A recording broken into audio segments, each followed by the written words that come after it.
Hello everybody, it's me Nate aka Devil Dog, and I'm back with another game review. This time I'm reviewing Century Age of Dragons.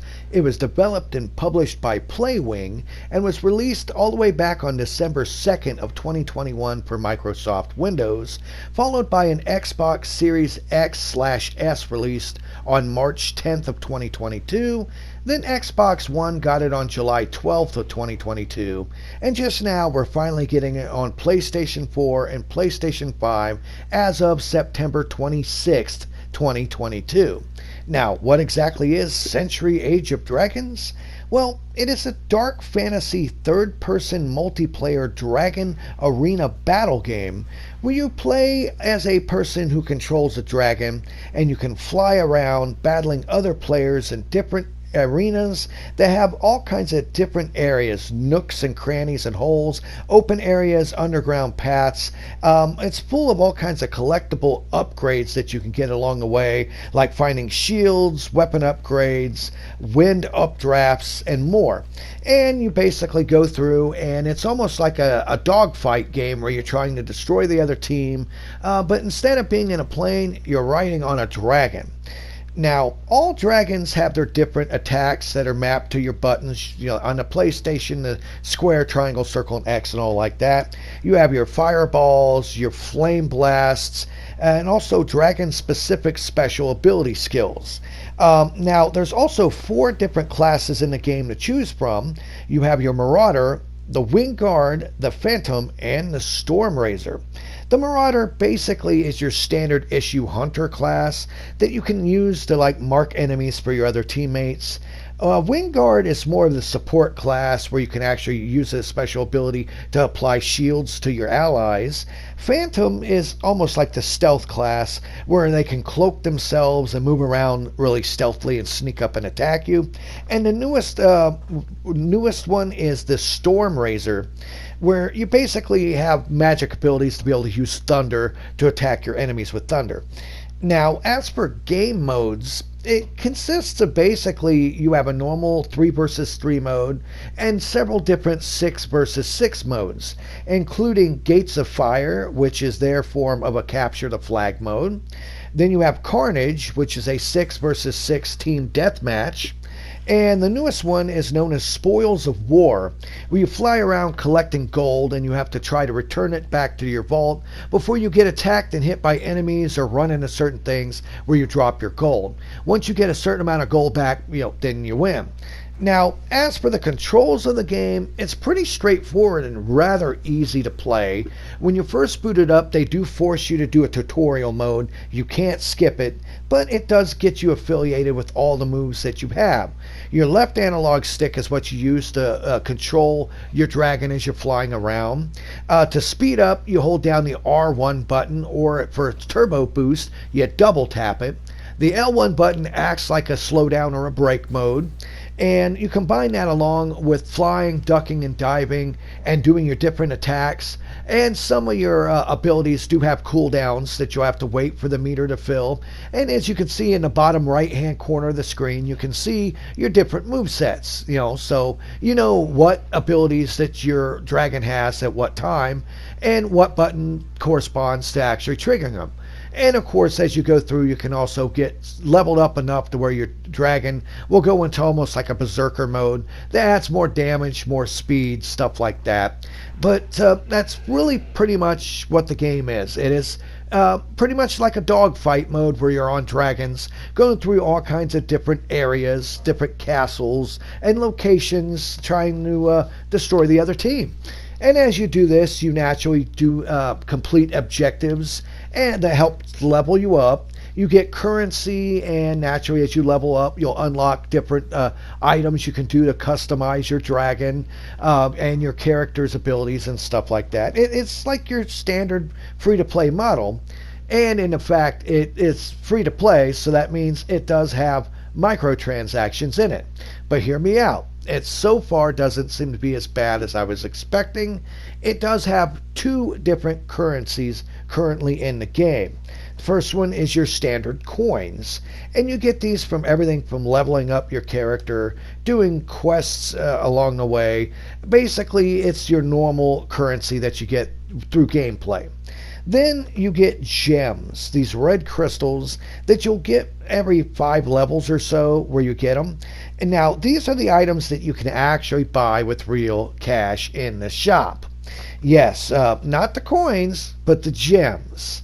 Now, of course, I have to say this, they have it set there were only certain items can be bought with either a certain amount of coins, and some items can only be bought using the gems. So yes, you can grind to actually get the gems needed to unlock an item, but yes, much like most free-to-play games, it does make it to where they they don't force you to. They're like, you don't have to. But you could grind to get enough crystals for this, or you could just pay $20 and get enough crystals for your item. Now, the reason why I say this is not pay to win so far, even though this game's been out for quite a while, is so far it seems like all you can buy with the crystals is skins and different dragons and items, and none of them really do much to make you better than the other players in the game, fortunately. Some of the items kind of do, but since they're like one-time use items, they're really not that bad. Most of the time it just seems to be for new skins, like new character skins and dragon skins. So fortunately, it doesn't seem to be a pay-to-win game. Now, in the future, will they open it up to where you can just buy something that boosts your level or makes you jump like 5 levels of experience? Then I will say that it'd be a pay-to-win, because then you can just drop down $100, go up 10 levels, and start stomping everyone's butts. Now, after playing this for a good amount of time, I can say it plays pretty smooth. It's rather easy to figure out. The movement of your dragon and your abilities are rather easy to execute. But the game, other than its modes, which it doesn't really have too many, they all kind of consist of virtually the same thing. Shooting and killing other enemies flying around these areas. Yes, there is some mix to it, especially with the Spoils of War one where you actually do the gold. But in the end, it basically consists of just dogfights, flying around, blasting other enemies, killing them. And it is fun, but I will have to say, especially in the 3 versus 3 matches, the games are over super fast. I mean, it is so fast, they don't give you much time during those matches to actually play the game before you score the 3 points needed to actually win the round. And then from there, there's only 3 rounds. If you get 2 out of 3 rounds, you win. And there's been so many times playing this where it was super quick and easy. It literally took longer to load the game up, the level up, and matchmake than it did to actually play and beat the level. So that's kind of disappointing. Keep in mind, I am playing this on the PS4. I chose to do it on my PS4 Pro and not the PS5 this time. I wanted to mix it up a bit. I might go back and check the PS5 version and see, since the loading time is so much faster, to see if that makes a veritable difference. But as for gameplay, it fundamentally is the same game. Over and over and over again. Some people have said that they feel that this game is dying already, and I wouldn't say it's dying. I mean, I was able to get into a match very quickly. I had no issues with it. There wasn't no form of latency or nothing. The game played pretty well and smooth, but I can definitely see that, honestly, I can't see myself playing this that often because I don't really want to sit and grind through these short levels in order to get enough experience to unlock a new dragon skin.